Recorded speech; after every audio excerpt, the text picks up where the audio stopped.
لله إن الحمد لله نحمده ونستعينه ونستغفره ونؤمن به ونتوكل عليه ونعوذ بالله من شرور أنفسنا ومن سيئات أعمالنا من يهده الله فلا مضل له ومن يضلل فلا هادي له وأشهد أن لا إله إلا الله وحده لا شريك له وأشهد أن محمدا عبده ورسوله أما بعد فإن خير الحديث كتاب الله وخير الهدي هدي محمد صلى الله عليه وسلم وشر الأمور محدثاتها وكل محدثة بدعة وكل بدعة ضلالة. أعوذ بالله من الشيطان الرجيم. بسم الله الرحمن الرحيم. قاف والقرآن المجيد بل عجبوا أن جاءهم منذر منهم فقال الكافرون هذا شيء عجيب أإذا متنا وكنا ترابا ذلك رجع بعيد قد علمنا ما تنقص الأرض منهم وعندنا كتاب حفيظ.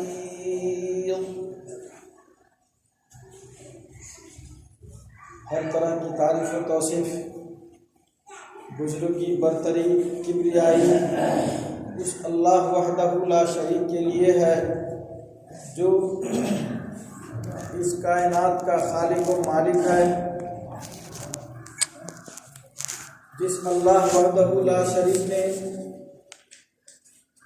ہم تمام انسانوں کو مخلوقات میں سب سے بہتر بنایا اور ہمیں سیدھی راہ پر گامزن رکھنے کے لیے گاہے بگاہے نبیوں اور رسولوں کو بھیجا.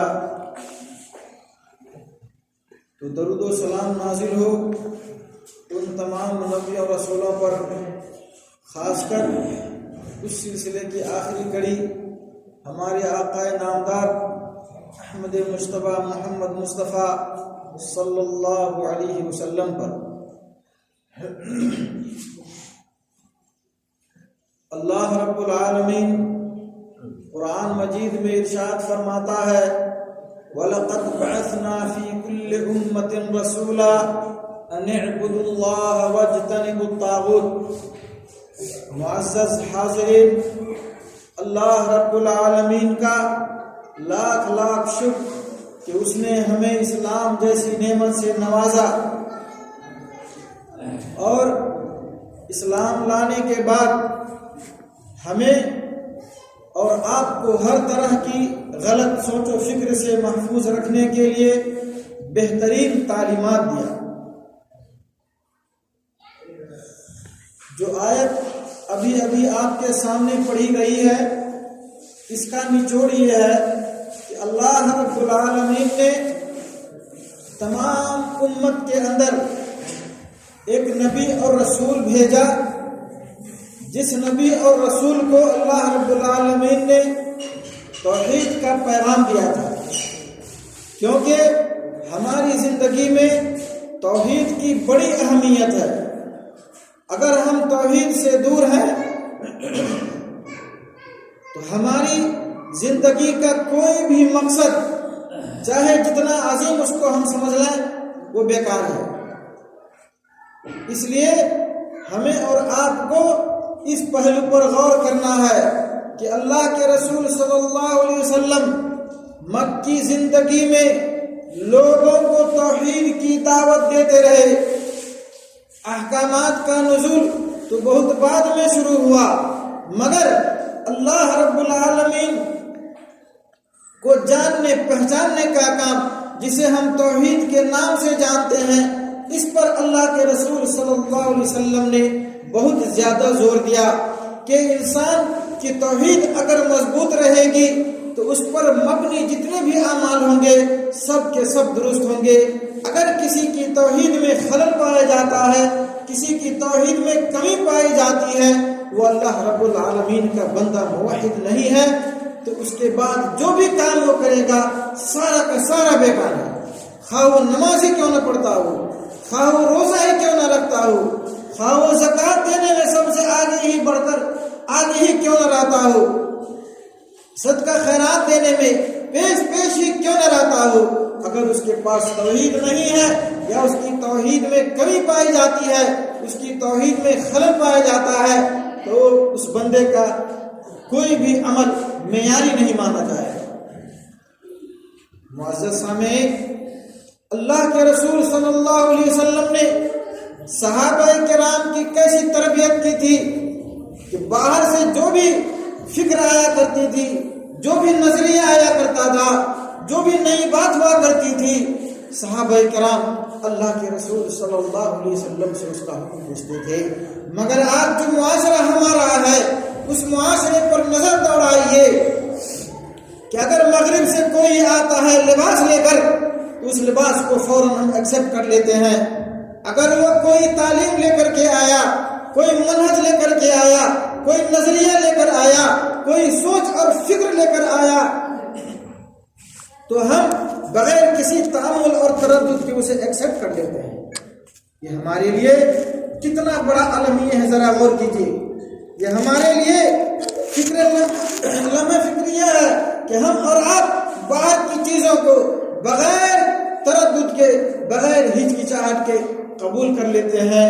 مگر اللہ کے رسول صلی اللہ علیہ وسلم کے ساتھیوں کا رویہ کیا تھا کہ جیسے ہی باہر سے کوئی چیز آتی تھی اس چیز کے بارے میں اللہ کے رسول صلی اللہ علیہ وسلم سے حکم دریافت کرتے تھے کہ اللہ کے رسول صلی اللہ علیہ وسلم اس کا حکم کیا ہے۔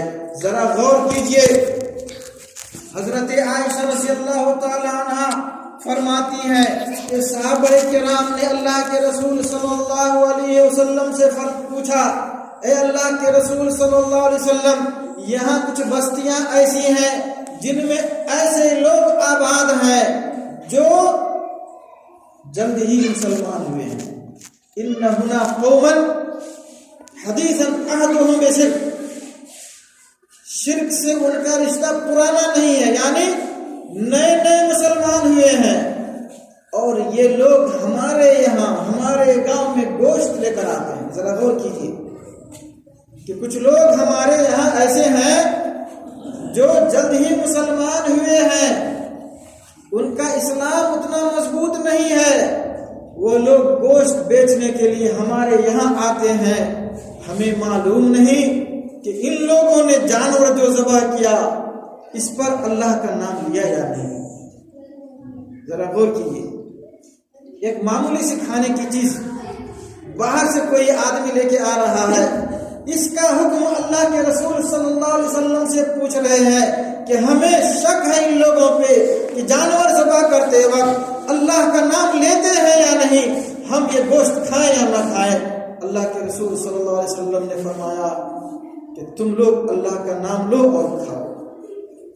اب غور کرنے کی جو بات ہے وہ یہ کہ ایک معمولی گوشت جیسی چیز لانے والے سے متعلق پوچھا جا رہا ہے، تو ہمارے یہاں جو فکر باہر سے آتی ہے، ہمارے یہاں جو نظریہ باہر سے آتا ہے، افریقہ سے آنے والا نظریہ، امریکہ سے آنے والا نظریہ، یورپ سے آنے والا نظریہ، ہم اور آپ بغیر کسی تعامل کے، بغیر کسی ہچکچاہٹ کے، بغیر کسی غور و فکر کے اس کو ایکسیپٹ کر لیتے ہیں، اور جس کا نتیجہ یہ نکلتا ہے کہ ہماری تہذیب بدل جاتی ہے، ہماری ثقافت پہ اس کا اثر پڑتا ہے، ہمارے اسلامی نظریات پہ اس کا اثر پڑتا ہے، اور ہم اس کے بارے میں ادنا سا تأمل بھی نہیں کرتے، تھوڑا اس کے متعلق غور و فکر بھی نہیں کرتے۔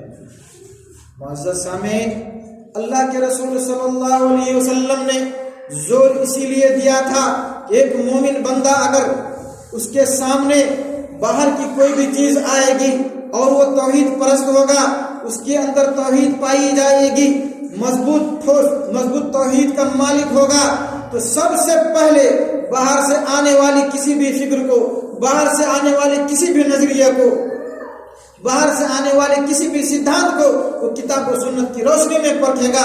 ہمارے قرآن کا کیا حکم ہے, ہمارے سنت کا کیا حکم ہے. اگر ہمارے قرآن و حدیث کے مطابق وہ چیز ہے تو پھر ہمارے معاشرے میں وہ رائج ہوگا. وہ چیز اگر ہے تو رائج ہوگی, اور اگر وہ چیز کتاب و سنت کے مطابق نہیں ہے تو ہم اپنے معاشرے میں اسے ایکسیپٹ نہ کرنے دیں گے اور نہ اسے قبول کریں گے. یہ ہونا چاہیے مسلمانوں کا نظریہ. ذرا غور کیجئے کہ توحید میں جیسے ہی خلل ہوتا ہے, توحید میں جیسے ہی خلل ہوتا ہے تو اس بندے کے اندر, اس معاشرے کے اندر ہر طرح کی بیماری اور برائی آنے لگتی ہے. اللہ کے رسول صلی اللہ علیہ وسلم کی پیاری حدیث ہے. حضرت عبداللہ بن عباس رضی اللہ تعالی عنہما فرماتے ہیں کہ جب اللہ کے رسول صلی اللہ علیہ وسلم نے حضرت معاذ کو یمن کے لیے بھیجا تو اس وقت آپ نے حضرت معاذ رضی اللہ تعالی عنہ کو جو تعلیم دی تھی وہ کتنی پیاری تعلیم تھی. ذرا غور کیجئے. انک تأتی قوما من اہل الکتاب, اے معاذ ہم تمہیں بھیج رہے ہیں یمن. تو یمن کے جو باشندے ہیں وہ اہل کتاب ہیں, یعنی ان کے پاس آسمانی کتاب ہے. یہود و نصارہ کی قوم ہے, پڑھی لکھی قوم ہے. اس قوم میں سب سے پہلا کام تمہارا کیا ہونا چاہیے؟ فَلْيَكُنْ أَوَّلْ مَا تَدْعُوهُمْ إِلَيْهِ شَهَادَةَ لَا إِلَٰهَ إِلَّا اللَّهُ وَأَنَّ مُحَمَّدًا رَسُولُ اللَّهِ. ذرا غور کیجیے. ایسی قوم کے پاس آپ جا رہے ہیں جو قوم پڑھی لکھی قوم ہے, ایسی قوم کے پاس آپ جا رہے ہیں جس کے پاس آسمانی کتاب موجود ہے, ایسی قوم کے پاس جا رہے ہیں جس کے بارے میں اللہ رب العالمین نے فرمایا وَلَقَدْ بَعَثْنَا فِي كُلِّ أُمَّةٍ رَسُولًا أَنِ اعْبُدُوا اللَّهَ وَاجْتَنِبُوا الطَّاغُوتَ. ہر امت کو پیغام دیا گیا کہ صرف اور صرف اللہ رب العالمین کی عبادت کرو, صرف اور صرف توحید کا پیغام دے کر بھیجا گیا. ذرا غور کرنے کی بات ہے. یعنی جتنے بھی انبیاء کرام آئے سب کی تعلیم, سب کی دعوت کا نچوڑ اور خلاصہ کیا تھا؟ پیغام توحید. پیغام توحید. تو یہ توحید کا پیغام اس قوم کو بھی ملا تھا جس قوم کے پاس آپ جا رہے ہیں. ذرا غور کیجئے گا, ایک پوائنٹ کی بات ہے کہ یمن میں جہاں آپ جا رہے ہیں وہاں ایسے لوگ آباد ہیں جن کے پاس آلریڈی توحید کا پیغام پہلے سے موجود تھا, مگر اس قوم میں توحید, اس قوم کی توحید میں خلل پیدا ہو گیا تھا جس کی وجہ سے وہ قوم برباد ہو گئی تھی. اتنی جسارت ان کے اندر آ گئی تھی کہ اللہ رب العالمین کی جو کتاب تھی اس کتاب کو بھی بدل دیا تھا. اس سے بھی بڑھ کر جسارت یہ کر بیٹھے تھے وہ لوگ کہ ہاتھ سے لکھ لیتے تھے اور معمولی معاوضے کے لیے کہتے تھے یہ اللہ رب العالمین کا حکم ہے. یہ صرف اور صرف توحید میں خلل کی وجہ سے تھا. ایسا کیوں کرتے تھے؟ کہ ان کے ہاں توحید ناپید ہو چکی تھی. اس لیے سب سے پہلا ٹارگٹ تمہارا ہونا چاہیے کہ ان کو توحید کی دعوت دینا. توحید کے بارے میں انہیں جانکاری ہو جائے گی تب جا کر دوسرے کام کے بارے میں بتلانا کہ اللہ رب العالمین نے تم لوگوں کو کے اوپر ایک دن اور رات میں 5 وقت کی نمازیں فرض کیا ہے. یہ بھی مان جائیں گے تب زکوٰۃ کے بارے میں بتلانا. ذرا غور کیجیے گا اس پہ. سب سے پہلا کام توحید کا حکم دینا تھا, توحید کی طرف دعوت دینا تھا کہ لوگ سب سے پہلے توحید کو درست کریں, کیونکہ توحید میں خرابی کی وجہ سے, توحید میں خلل کی وجہ سے پوری قوم برباد ہو گئی تھی. اگر وہ قوم جس کے پاس اللہ کی کتاب تھی توحید میں کمی کی وجہ سے, توحید میں گڑبڑی کی وجہ سے برباد ہو گئی, تو کیا ہم اور آپ توحید میں کمی اور کوتاہی, توحید میں خلل کی وجہ سے محفوظ اور بچے ہوئے رہیں گے؟ یہ ممکن نہیں ہے. اس لیے ہمیں سب سے پہلے اپنی توحید کی حفاظت کرنی ہے. جب ہماری توحید محفوظ رہے گی, باہر سے جو بھی فکر آئے گی, باہر سے جو بھی نظریہ آئے گا, ہم اسے کتاب و سنت کی روشنی میں پرکھیں گے کہ ہم جس اللہ کو مانتے ہیں اس اللہ رب العالمین کا اس کے بارے میں حکم کیا ہے. اگر اللہ کے حکم کے مطابق یہ نظریہ ہے اس کو مانیں گے, نہیں تو نہیں مانیں گے. معزز سامعین,